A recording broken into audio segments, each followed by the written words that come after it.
What you think, what is దేవుడు గణపరిచే వామ్, అంటే దేవుణ్ణి గణపరిచే వామ్ ఏమిటి? A marriage that honors God. దేవుణ్ణి గణపరిచేటువంటి కుటుంబం ఈ శీర్షిక గురించి ఆలోచిస్తూ ఉన్నప్పుడు చూడండి, God honoured marriage, so we need to honour him in and through our marriage. దేవుడు వివాహాన్ని గణపరిచాడు, అది ఘనంగా ఉండాలని ఆజ్ఞాపించాడు. కాబట్టి మన వివాహ బంధంలో దేవుణ్ణి గణపరచడం అనేది మనందరి బాధ్యత, ముఖ్యంగా క్రైస్తవ విశ్వాసుల యొక్క బాధ్యత. సో అందుకొరకు ఈ శీర్షిక మనం కలిగి ఉన్నాం. అలాగే దీనిలో డిఫరెంట్ సబ్ టాపిక్స్ కలిగి ఉంటాం.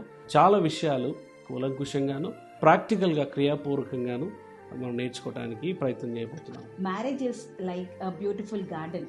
వైవాహిక బంధము, వివాహ జీవితం అనేది ఒక చక్కటి ఉద్యానవనం లాంటిది. We should take time to grow it. అంటే దానిలో మనం చాలా ఫోకస్ చేసి మన వివాహ జీవితాన్ని చక్కగా ఉంచుకోవాలన్న మనకి ఆశ మనలో ఉండాలి.